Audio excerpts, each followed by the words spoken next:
December was primarily marked by a total lack of sunshine. It was dull, grey and wet.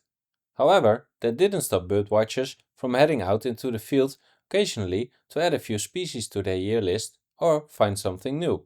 Especially around Christmas, many interesting species were still discovered. We traditionally begin with the ducks. Two ringneck ducks were still present at the usual spots this month, one near Heerhugowaard and the other in the Kennemer Duinen. The ringneck duck is an American species that most closely resembles our tufted duck, but with a two-tone flank, a pointy head without a crest, and a different bill pattern. In America, birders are searching for the rare tufted duck among the common ringneck ducks. 3 provinces saw reports of Leesstor Scaup. In Flevoland, one was seen from December 14th to 17th on the Veluwe Meer. Another was the well-known bird at Vogelmeer in the Kennemer Duinen. The third and new bird was in South Holland. Due to the initial distance, the bird couldn't be identified right away, but later photos of the open wing confirmed the identification. However, the bird never came close enough for good photos.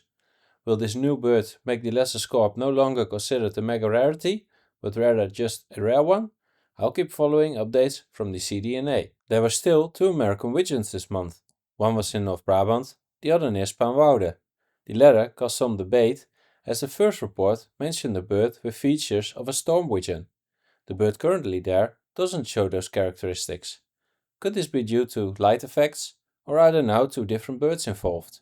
The discussion may remain unresolved unless another bird with storm widgeon features turns up while the current bird is still present. In the vast nature reserve Oostvaardersplassen, an American duck species was also found. Arjen Dwashaus spotted it during an excursion voor Dagje in de Natuur. From a great distance, however, he managed to take some photos showing the distinctive vertical white stripe on the chest. The bird was only seen that day, but the area is so large and the weather so poor that finding it again is nearly impossible. The last American duck of the month was a Buffal Head in Flevoland, found on the 30th. As of this writing, it is still unclear whether the bird is ringed, and for acceptance of this mega rarity, it's required that the lack of a ring is photographed. This doesn't apply to all mega rare ducks in the Netherlands, but it does for species that have been proven to regularly escape in the past. If it's unringed, it will be the first twitchable bird of this species in 4 years. This month, we didn't just have rare American ducks in the country. A Baikal teal from Siberia was also spotted again. I say again, because this super rarity has overwintered here for several years. Not only here, but also in Great Britain, where they've had a bird for several years. Despite most being unringed, there have been proven escape birds of this species in recent years. This particular bird is certainly unringed, so there's no hindrance to its acceptance. It had already been present in October, but this apparently went unnoticed. After the 21st, it was no longer reported. We'll see if the bird turns up again in 2025. The last waterfowl species of the year was a pair of geese, with good potential for taiga bingoes, again discovered by Rick Wever. Rick has images of these 2 birds on his YouTube channel. Now onto some pelagic species. There were reports of black guillemots from 4 locations. The first was on the 4th at Kampenduin. Then on the 6th, a bird was seen on the east side of Den Helder, which could very well be the same one seen earlier in the Marsdiep this autumn. On the 14th, another bird flew by the Texel Seawatch Point. This could also be the same bird. Let's hope it's not the same one as the one found dead on the 20th near Ter Heide. These birds haven't been really twitchable this autumn, but that could change. There were quite a few reports of a smallest auk. It started with some birds near IJmuiden and Brouwersdam on the 4th, following by several seen flying past during the northwesterly storm on the 6th. The most unusual observation was the next day when a bird was found in a ditch near Utrecht, a real mega rarity this far inland. Unfortunately, the bird was found dead the next day. 2 Leesstor Patrols were also spotted this month, one on the 18th at IJmuiden and the other on the 22nd at Westkapelle. Both were photographed. However, when the observer of the 18th closely examined his photos, he noticed a few things that didn't quite fit Leesstor Patrol and may instead belong to the Bantrum Storm Patrol complex. Opinions online are divided, and we might have to wait for Mr. Vloed's verdict before we know for sure. If it's from the Bantrum Storm Patrol complex and identified on the species level, it would be a new bird species for the Netherlands. A wader that could also be considered semi-pelagic is the red phalarope, which overwinters offshore. Due to the strong onshore wind this month, this species was sporadically seen flying by. There were also two birds on the ground, one near Vlissingen, a lovely spot for rare winter visitors in the Netherlands. The other was the popular bird from Flevoland, which is still present. Let's see how long it stays in 2025. It would be a great opportunity for me to upgrade my footage of the species, but the weather needs to improve first. I'd prefer a cold, clear day over more fog and drizzle. An adult Iceland gull was present on the beaches of North and South Holland, but with thousands of gulls around, it is still tricky to find the bird, especially when it's flying back and forth over such a large area. This northern gull species, which overwinters in varying numbers in the Netherlands, was first spotted at the IJmuiden on the 6th, then at Katwijk on the 7th and 8th, and on the 30th. The bird was seen again halfway between Noordwijk and Zandvoort. The Glocka Skull was also seen occasionally near IJmuiden. This ringed adult bird still shows some subadult markings, though this can occasionally happen in adult birds. Since an adult was also present at the same location last year, it's most likely the same bird. A first winter bird was also reported from Texel. On December 17th, another Pikm Corant was found. After some flybys earlier this year, this bird was eventually twitchable. The discoverer reported it again on the 18th, and twitchers quickly flocked to the site, making the bird a popular destination in the last days of 2024. This species, which originates in the southeast, is increasingly being spotted in neighboring countries during the summer. In the Netherlands, the species can appear in any season, so always keep an eye out for flying cormorants. Then to birds of prey.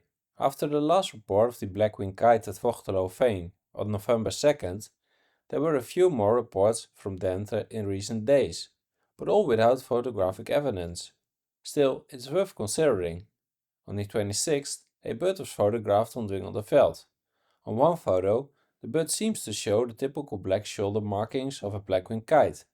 However, the evidence is insufficient to confirm it with 100% certainty, though the species is not excluded. If a bird is overwintering in that area, it will eventually be photographed more clearly. The Roughleg Buzzard was reported only from the northern three provinces this month, except for one observation in the Biesbos. It's hard to say how many different birds were involved, as many reports lack documentation. At least birds were definitely present in the Frisian salt marshes, Lauwersmeer, Onlanden and Drouwenveen. The traditionally typical winter species, the hooded crow, has now become more of a year-round species, with two birds residing in the country, one on Schimmenikoog and the other near Kwadehoek. This winter, that number was certainly supplemented to 3, as a bird was photographed in Drenthe. Additionally, there were some undocumented reports from Terschelling, Oostvaardersplassen and Vianen. A hoopoe is still present in and around Ballen on Ameland. The bird doesn't look in great health, but as long as the temperatures don't drop too much, it could still make it. Fortunately, it can still find enough food for now. It's always nice to know that if you decide to stay in a bungalow park on Ameland in winter, you might just see a hoopoe cross your path. Another species we typically associate with late spring and early autumn, but which sometimes overwinters, is the Rosy Starling. However, to my knowledge, all the overwintering birds of this species so far have been juveniles, and now we have an adult bird that enjoys peanut butter every day in Den Burg, Texel.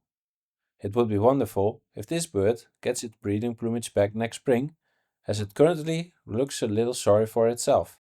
There were also reports of another bird from the beauties category, the Bohemian Waxwing, at 3 locations this month. Unfortunately, no photos were taken at any of these sites. It's a shame, but it turns out that even in non-invasion years, you still have a small chance of encountering this species. The overwintering Richard's Pippet at the Veerse Meer was not reported at all during the month. However, a bird was observed flying over Kamperduin on the 1st. On the 26th, another bird was found in Overijssel, a fairly rare species there in the province, especially twitchable ones. Initially, the bird was thought to be a possible Blijf's Pippet, but when it was still present the next day, the identification was confirmed as Richard's Pippet. Overwintering corn buntings were reported from more locations this month. In addition to the birds previously known from Groningen and Limburg, New birds were found in Drenthe, Friesland and Zeeland, meaning all the traditional sites now have been filled. However, this inconspicuous species could still be present in many more areas. The problem is, who is going to search through random hedgerows for these birds? I think we'll need to rely more on winter bird counts. In Gelderland, a lesser whitethroat was observed in a garden on the 29th. At this time of year, it's most likely one of the eastern taxa, which, according to Dutch taxonomy, are grouped under Hume's lesser whitethroat. A DNA test would be required for a definitive ID, and we are still waiting for the review of all sightings after 2014. Let's finish the Dutch section of this video with a mix of wood warblers, starting with the least rare, the Siberian chiffchaff, which, thanks to improved identification knowledge, is being noticed more frequently. Ringing studies have shown that compared to other Siberian warblers we see here, a relatively large percentage of these birds are adults, so in theory they could be returning overwinterers, although they don't always come back to the exact same location year after year. Perhaps most of these birds are nomadic in winter, or they are simply late migrants heading further south. There's still a lot to discover. In any case, there were too many to mention this month, but I've marked all of them on the map here. 3 Pallas's leaf warblers were also reported, 2 of which were documented. All these birds were found after the 20th, likely due to the Christmas holiday effect. They were only reported for 1 or 2 days, so it seems they weren't twitchable overwinterers. For those planning a year list in 2025, it's nice to be able to catch the species in winter, as it will reduce stress in the autumn. The Hume's leaf warbler at Ganzenhoek was last reported on December 1st. On the 17th, a new bird appeared at Salland's Heuvelrug, a nice one to combine with our imported black grouse. This bird likely didn't make it to the end of the year, as it was last reported on the 21st. Of course, this doesn't mean it's dead.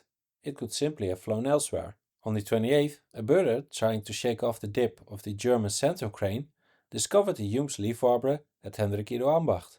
Such is the closeness of fortune and misfortune. If this bird sticks around, it will certainly be a target for my 2025 photo year list. Just like the last species, the Dusky Warbler from Vlaardingen, a species often found in areas with low vegetation and water, at least when it comes to overwintering birds. Migrants can of course be found anywhere. The bird was found on the 25th, and so, in the last week of 2024, we saw Pallas's, Hume's leaf, and Dusky Warblers appear. There were also some exciting finds in surrounding countries. Sweden got a Motonis subalpine warbler, a species we still haven't confirmed in the Netherlands. Initially, the bird's dark head raised the possibility of it being a miniaturist warbler, but it turns out that a relatively dark head is actually a characteristic of Motonis compared to other subalpine warblers. Based on its tail pattern and call, miniaturist warbler was ruled out. In Germany, the well-known northern mockingbird and sandhill crane are still present. In fact, a second sandhill crane was reported, seen in Brandenburg, a place where the species has been observed before. Unfortunately, the other bird still hasn't crossed the Dutch border. Maybe in 2025 we'll have more luck. Earlier this month, the spotted sandpiper was still around. On the 29th, there was a new sighting of the species in the extreme southwest of the country. Whether this sighting is accurate and whether it's the same bird, I'm not sure. In Great Britain, late reports of American songbirds continued. One species, the yellow warbler, normally one of the first to appear in Europe in autumn, was found in December. However, it doesn't seem to be a steady overwinterer, as the bird was only twitchable for a few days. In the same area, a Scaup was also found, a species you wouldn't normally expect to find in winter. With the help of a thermal imaging camera and a flashlight, the bird was twitchable by many. If you want to see a vlog about both species, check out one of the most recent videos from the Backyard Aviary Adventures on YouTube. Belgium also contributed some nice overwintering species. A squawk heron was found, a species I personally saw last winter in the Netherlands. The Belgian bird seems to be holding on much better. There is also very likely a Blythe's Pippet present, found with the help of a thermal imaging camera. According to the observer, the observed characteristics and call are best suited to the Blythe's Pippet, though I'm doubtful whether the evidence is enough for acceptance at this moment. Additionally, a long-billed dowitcher was found, and on December 29th, an alpine ascenter was discovered. The bird was very tame and looked unhealthy, Scaup was captured on the 30th and taken to a rehabilitation center, where it sadly died. The final species in this overview is the second Muget's redstart for France, found in the southeast of the country, a beautiful male.